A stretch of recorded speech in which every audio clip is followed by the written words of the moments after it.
Alas 2:40. Ibig sabihin hanggang dito sa San Rafael, mula sa San Jose del Monte, Bulacan, bali lalabas na halos 2 oras. Sa bagay, mabagal na yung takbo ko. Punta ako ng sa Danga. Pupuntahan ko yung Nabingan Bridge ba yun? Yung pinakamataas na hanging bridge sa buong Pilipinas. Mabagal na yung takbo natin. Siguro 2 oras halos 2 oras pala mapunta rito, galing sa San Jose del Monte, Bulacan, sa Tungko. Galing pa tayo sa bahay. Pag mahilig ka talaga maglayas, hindi mapapakali katawan mo pag hindi ka makapagmotor ng malayo Ayun, malayo yun. Mga 10 oras daw tatakbuhin yun. Dadaan tayo ng Banawe, Lagawe, Banawe, akita ng bundok. Yun, 10 oras. 2 oras pa lang tayo. May 8 oras pa.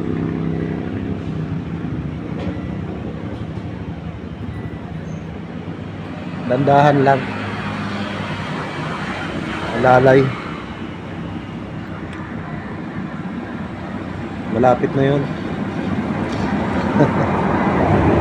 Muna tayo nag coffee break dito sa 7-Eleven. Siyempre favorite natin 7-Eleven. Tapos Caltex.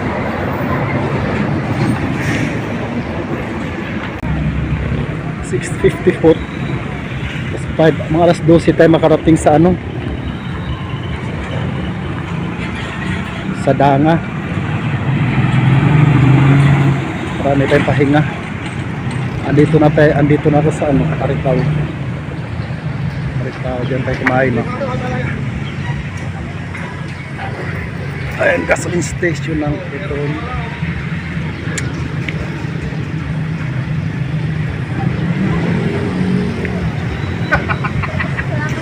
Aritaw pa lang tayo mula rito hanggang sa mga 5 hours pa. Alas 7 na. Darating tayo doon ng mga 12. May pahinga pa. Alauna.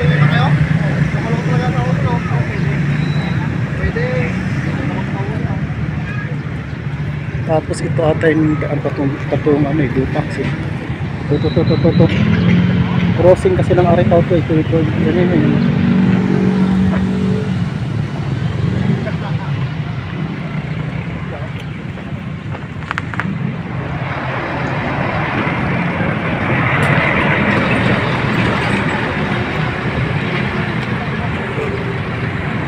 Ayan.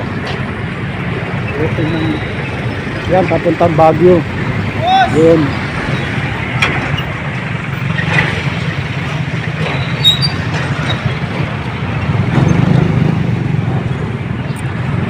Tapos lang natin kumain.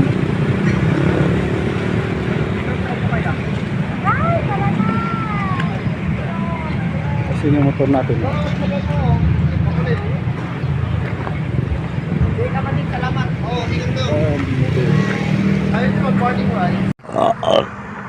Andito pa rin tayo sa Aritaw,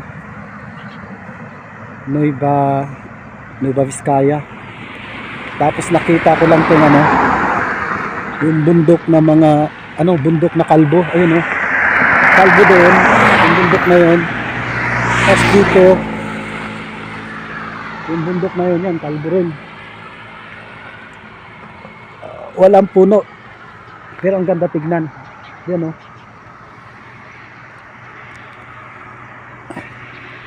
wala siyang mga puno. Ayun, parang sinunog yun yun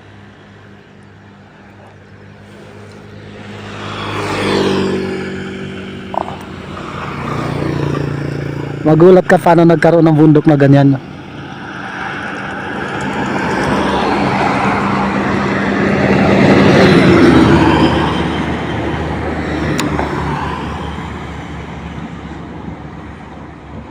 Yun, buti pa ngayon may puno na, oh, yun, oh. Tapos yun, wala talaga, wala rin puno yun. Yun. Ito wala rin puno, oh. Pero may tower doon sa taas. Yan sa taas, may tower doon.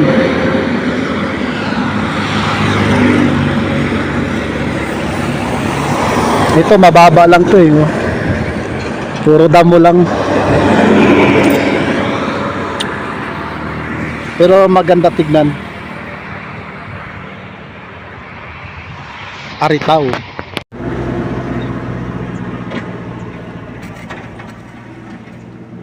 Ayan, bundok ng Ifugao. Andito ako ngayon sa bundok ng Ifugao. Ayan yung motor natin. Pahinga muna. Ayan, oh, bangin, oh.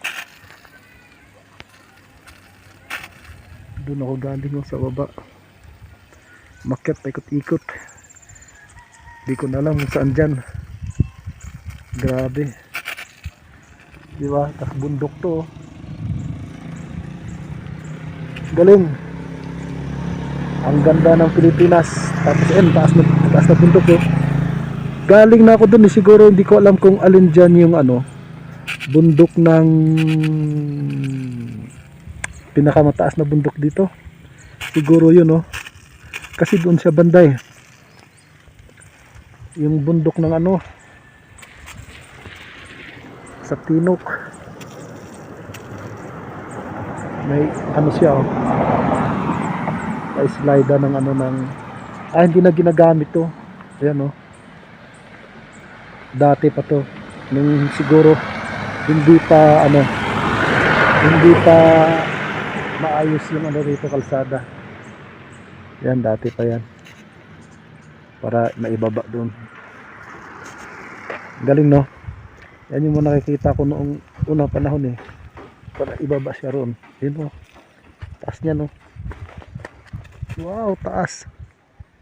I-slide yung ano roon. Mga produkto nilang gulay. Pababa. Pahinga lang sandali.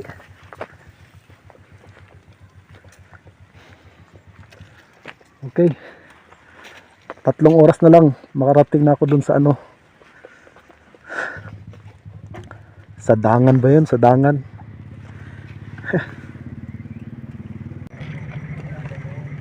Yun, andito na ako sa Banawe. Yun, oh, Banawe. Ano to, eh, Nueva Vizcaya, Ifugao Road. Nasa Banawe na ako. Province of Ifugao, Banawe. Yan.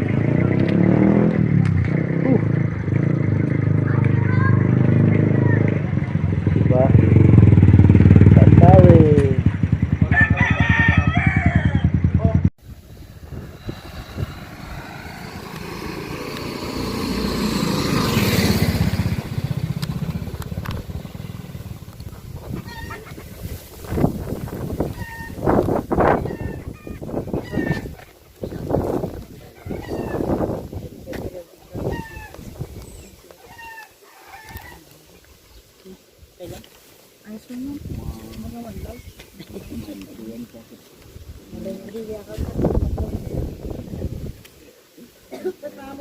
Kasi next time nakasaplo. Medyo ka available. Thank you, ma'am.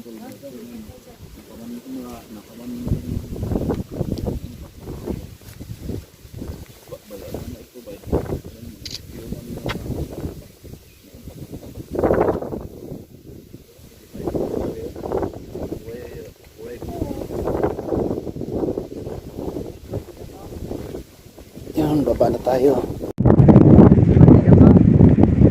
Yan, baba na tayo.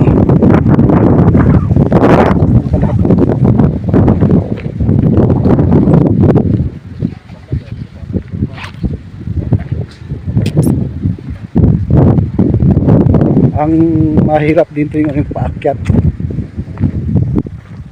Pag paakyat, yun ang mabigat. Phew. Ha, ano ito?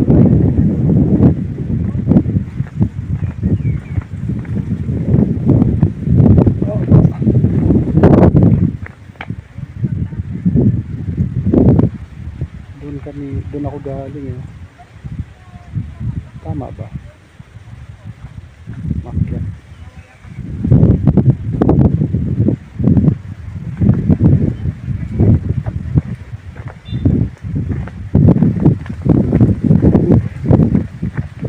Layo ah.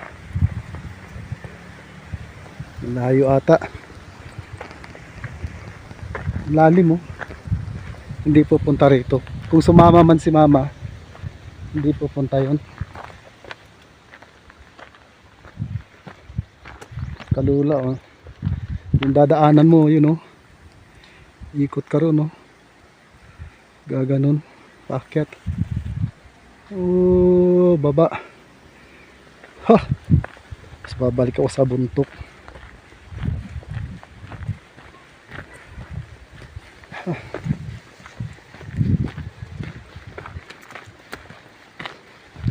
Enjoy daw.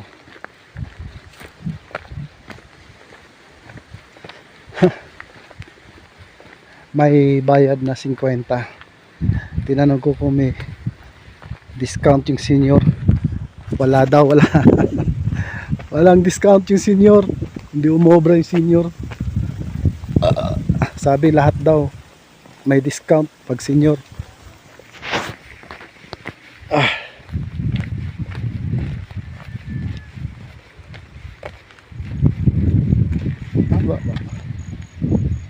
Layo din oh. Kaya din yung lalakarin oh. Taas. Tignan mo oh. Ganda talaga ng Pilipinas no. Tapos dadaanan mo rito. Sinimento. Ang delikado rito pag ano eh. Yung ano tag-ulan. Nakakatakot. Nakakatakot dito pag tag-ulan.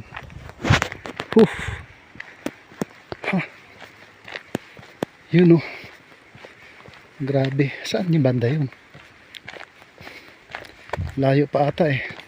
Yun. Ayun siya oh. Ha. Uy. May ano. Kala ko sarado. Ang galing ah. May ano pa eh oh. May bakod. Ayun. Doon pala siya. Ayun oh. Ayun yung tulay oh. Ha. Yung tulay. Taas, grabe. Kaya ko naman kaya yan. Isa. Kaya yan, kaya. Grabe.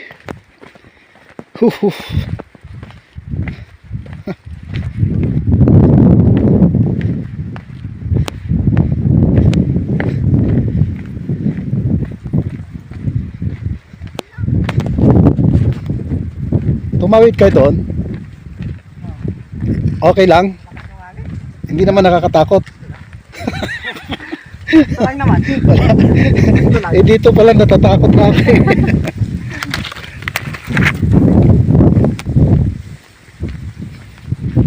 Lakas ng hangin. Ha? Mahirap nito pabalik kasi paakyat. Parang exercise na rin. Puyat na. Kasi alas 12. Tapos aakyat ka pang ganito, exercise.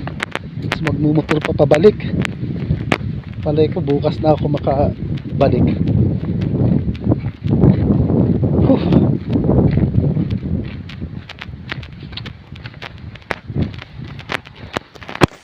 Hanap tayo ng ano, papagpalit ng GCash. Wala na akong pang gasolina. Saka pagpapunta ka rito, mahal ang pagkain. Mas mura sa Maynila. Sa Maynila 80, minsan 60, 75 ganyan. May pagkain ka na. Dito tinulang manok 250. Tapos yung sisig 150, may kasama ng kanin. Hindi naman masarap yung sisig. Pero ano lang. Hindi talaga masarap. Oh, taas ng tulay oh. Pang ano pala nila yan? Pang tourist attraction. 50-50. Napanood ko lang to kay ano kagabi. Kasi naghahanap ako kagabi ng mapapasyalan. Sabi ko Martes, kagabi Lunes ng ano gabi. Sabi ko bukas mamasyal ako. Magba-vlog ako. Sakto. Lumabas yung kay Jessica Soho. Nakita ko pinakamataas na hanging bridge sa Pilipinas. Pinanood ko. Ito na yung daanan. Simentado doon, dito rough road. Pero okay rin eh. Kaso lang inakalula pag iisipin mo yung bangin. Huwag mo na intindihin yun. Basta mapuntahan mo lang. Ano, grabe no. Naranasan natin yung naranasan ng mga taga rito kung paano nila itawid yung ano nila, mga pananim, mga inaanin nilang pananim. Yung naani nilang pananim dito nila tapos idadaan dyan sa tulay na yun no. Kasi yung bato itim, ito yung hindi talaga siya purong bato kaya pag yan malambot, kaya prone siya sa landslide. Ano kaya yan? Volcanic galing kaya sa vulkan yan. Yan maitim na bato. Pag umuulan yan, naglalandslide. Sakto. Dasal ko ng dasal kanina na wag sanang umulan. Hindi nga umulan. Layo din layo rin lakalakarin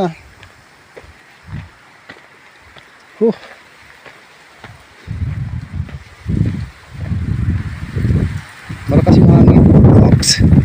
Tatawid ka dyan, kakabahan ka, kakatakot yung cellphone.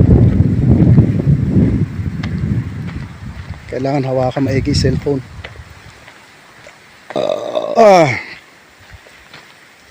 Itong cellphone na to hanggang dyan lang sa tulay. Itong isa tuloy-tuloy. I-record pa. I-record naman. Yan.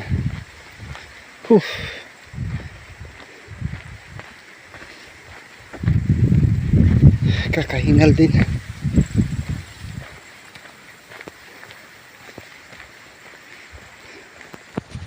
Yun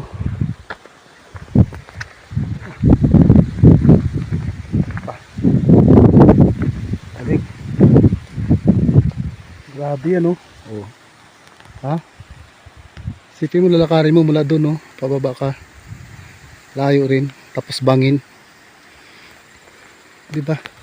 Tapos magbabayad ka pa ng 50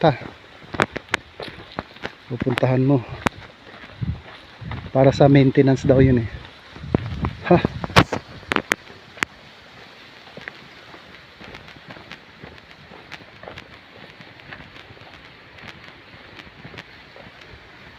para sa maintenance. Ayan na siya.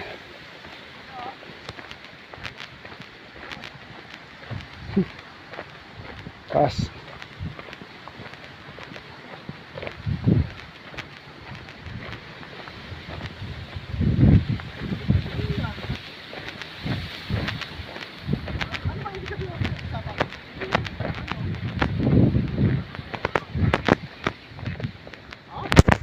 Galing ng ano, kahoy. Anong klaseng kahoy yan? Ano?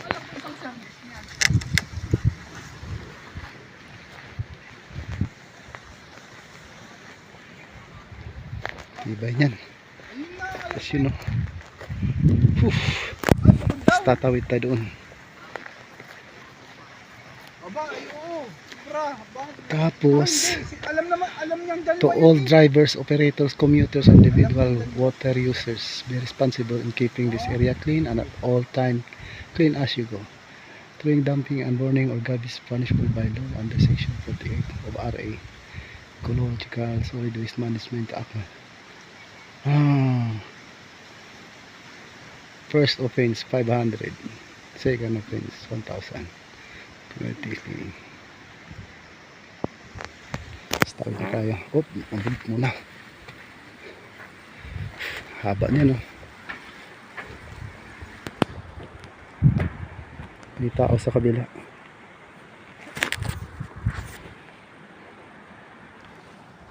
Okay. Ikaw naman. Sabi ko may papasabay kami star. Ayan, may talina ng palay. Papasabay na. Hindi ako makatawid ni Bakit ang sinabi lang daw may ano, isa lang daw na unit, ano? may tao doon. Ayun nga, yun nga ang sabi ko nga. Sabi ko nung huli Ayun, ko wala pa, na yung hangin. dalawang unit Ah. pagkasabay na. Wala naman sabi ko nung huli Ayun, ko wala pa, na yung hangin. dalawang unit Ah. pagkasabay na. Wala naman daw problema. Sabi nung yung inchik gayon, inchik lang, parang inchik eh. Kausap ko. Ayun yung parang inchik. Parang inchik ang boses. Aba, ay baka mahal na ang ano niya. Kala ko may makakahati pa.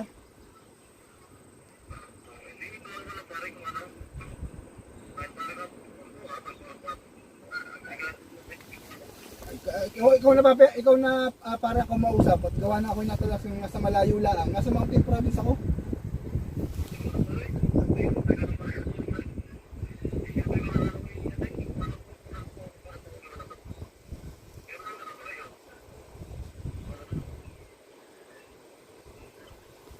Nandyan ba ga? Nandyan ngayon, nasa tabi mo.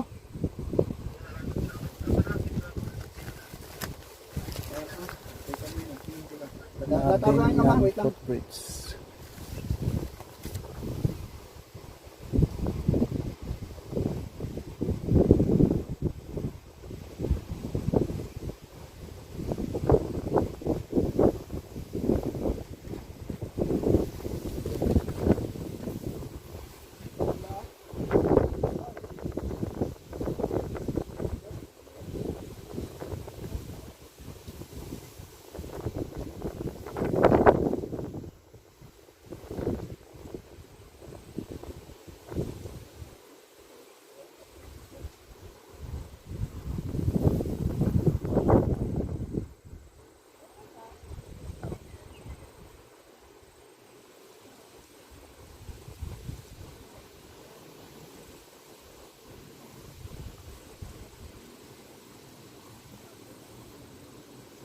Naka-stuck yung dalawa sa ano. Bukan ko nga maglakad. Lulula ba ako? Ayan, gumagalaw.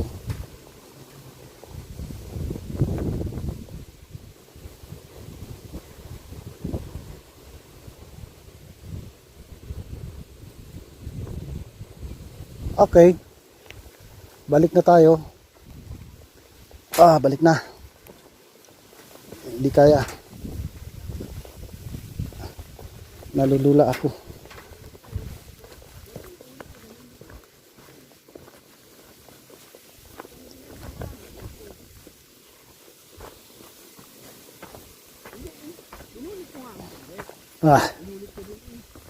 Balik naman tayo. Ayun, tapos ngayon, itong mekaniko, tumawag si Budong, tinawagan ako at naging niya siya eh. Tinawagan ko yung mekaniko.